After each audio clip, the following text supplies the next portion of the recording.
जाति जनगणना के ऐलान के साथ ही चर्चा शुरू हो गई है। ये मोदी सरकार का मास्टर स्ट्रोक है या मजबूरी? क्या रही राजनीतिक दलों की प्रतिक्रिया, वो हम दिखाएंगे। साथ ही ये भी जानेंगे कि कैसे सभी पार्टियों ने ये साबित करने में जुटी है कि जाति जनगणना उनकी वजह से हो रहा है। जाति जनगणना के बाद क्या हो सकता है, उस पर भी चर्चा करेंगे। इसके अलावा खबर होगी झारखंड के चतरा से, जहां एक स्कूल की छात्र नदी का गंदा पानी पीने को मजबूर है। अगले आधे घंटे बने रहे हमारे साथ। और पहले खबर जाति जनगणना पर सियासत की।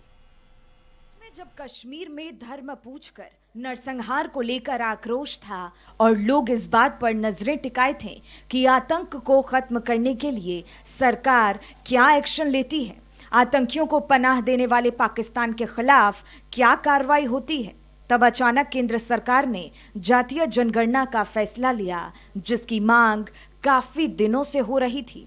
कांग्रेस नेता राहुल गांधी जातीय जनगणना को देश का एक्सरे बता रहे थे।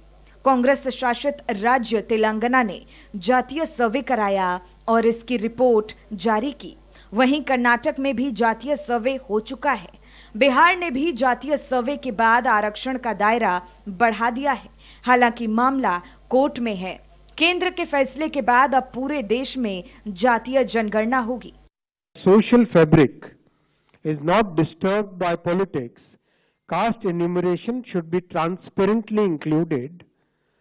I'm emphasizing the word transparently included in the census instead of surveys.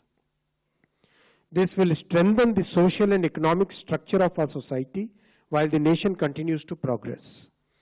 Under the leadership of our Prime Minister Shri Narendra Modi ji, the Cabinet Committee of Political Affairs has decided today, that is 30th April 2025, that caste enumeration should be included in the forthcoming census.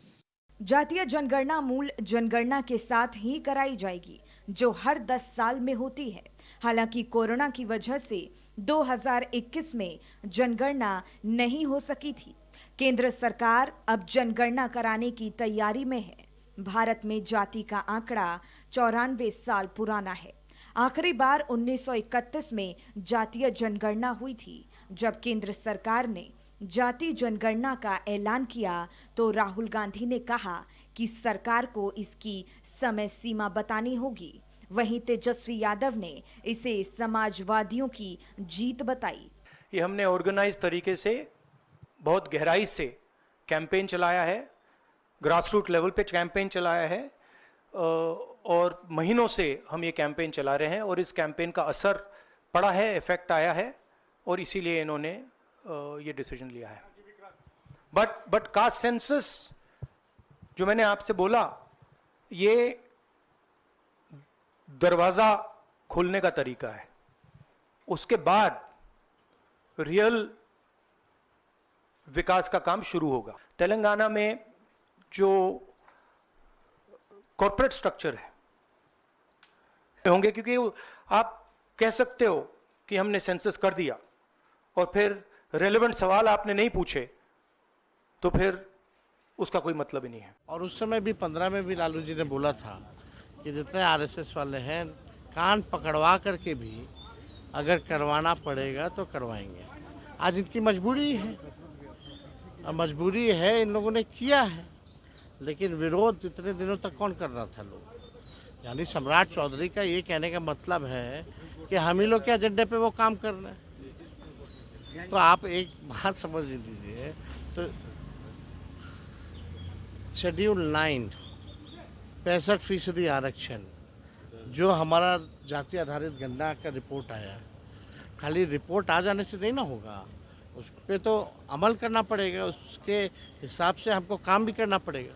तो जिस प्रकार से हम लोगों ने 65% आरक्षण बढ़ाया, तो आपने शेड्यूल 9 में क्यों नहीं डाला? ये भी देखने की बात है। अब सेंसस होगा कब होगा, ऐसे ही अभी 4 साल डिले चल रहा है सेंसस। कांग्रेस समेत RJD, Samajwadi party, Bahujan Samaj party, NCP, Sharad Pawar और बीजू जनता दल देश में जातिगत जनगणना की मांग कर रही है। टीएमसी का रुख साफ नहीं है। बीजेपी पहले जाति जनगणना के पक्ष में नहीं थी। एनडीए ने कांग्रेस समेत दूसरी विपक्षी पार्टियों पर आरोप लगाया था कि जातिगत जनगणना के जरिए देश को बांटने की कोशिश हो रही है। हालांकि बिहार में बीजेपी ने जातिगत जनगणना का समर्थन किया था। जातिगत जनगणना की कांग्रेस की मांग के पीछे एक बड़ी वजह ओबीसी वोटर को लुभाना था। 2024 के लोकसभा चुनाव के लिए कांग्रेस ने अपने घोषणा पत्र में वादा किया था कि सत्ता में आने पर जातियों की सामाजिक और आर्थिक स्थितियों को समझने के लिए देश भर में जाति जनगणना करवाएगी। केंद्र के फैसले का ऐलान करते हुए मंत्री अश्विनी वैष्णव ने कहा कि कांग्रेस और सहयोगी दलों ने जाति जनगणना को केवल एक राजनीतिक टूल के बतौर इस्तेमाल किया है, लेकिन एनडीए के सभी दल इसे मोदी सरकार का बड़ा फैसला बता रहे हैं। देश के यशस्वी प्रधानमंत्री आदरणीय नरेंद्र मोदी जी को मैं विशेष तौर पर धन्यवाद देता हूं, बधाई देता हूं। बिहार और पूरा देश आज नरेंद्र मोदी जी को याद कर रहा है, जिन्होंने जातीय जनगणना के साथ जोड़ने का काम किया है। बिहार और पूरा देश आज नरेंद्र मोदी जी को विशेष तौर पर बधाई देता है। और साथ ही साथ क्योंकि कई पार्टी सिर्फ जातीय जनगणना को राजनीतिकरण करने का काम कर रही थी, इसलिए आज नरेंद्र मोदी जी को मैं फिर से बधाई देता हूं। कि अभी हम तो अभी कुछ दिन पहले की बात कह रहे हैं, जब इंडिया गठबंधन में नीतीश कुमार जी ने जातीय जनगणना को इंडिया ब्लॉक का पहला मुद्दा बनाने की मांग उठाई थी, तो राहुल गांधी, ममता बनर्जी और जो भी दूसरे दल के लोग थे उस गठबंधन में, सारे लोगों ने इसको खारिज कर दिया था। तब किसने कब उठाया समझ लीजिए। प्रधानमंत्री जी के नेतृत्व में केंद्र की सरकार ने आज ऐतिहासिक फैसला लिया है। केंद्र सरकार के इस फैसले से देश भर के शोषित वंचित समाज के जो लोग हैं उनका बहुत ही भला होगा। उनके उत्थान की दिशा में यह निर्णय एक क्रांतिकारी कदम है, मील का पत्थर साबित होगा यह निर्णय। इसलिए इस बात के लिए हम अपनी ओर से, अपनी पार्टी की ओर से आदरणीय प्रधानमंत्री जी के प्रति बहुत बहुत बहुत आभार प्रकट करते हैं। जाति जनगणना का समर्थन सभी दलों ने किया। जातियों की गिनती होगी तो ये पता चलेगा कि किस वर्ग के लोगों की संख्या कितनी है और इसके आगे बात उठ सकती है। जिसकी जितनी भागीदारी उसकी उतनी हिस्सेदारी की, यानी जनसंख्या के हिसाब से अधिकार की मांग उठेगी। 1931 से लेकर अब तक जनसंख्या का गणित काफी बदल चुका है। पढ़े लिखे तबके जिनमें हर जाति के लोग शामिल हैं, उनके परिवार छोटे हैं, जबकि जिन लोगों तक शिक्षा नहीं पहुंची वहां परिवार का आकार बड़ा है। और सबसे ज्यादा जिस पर नजर है वो है आरक्षण का दायरा, जो फिलहाल 50% है। नए आंकड़ों के साथ आरक्षण के नए दायरे की मांग भी उठ सकती है। ब्यूरो रिपोर्ट, कशिश न्यूज।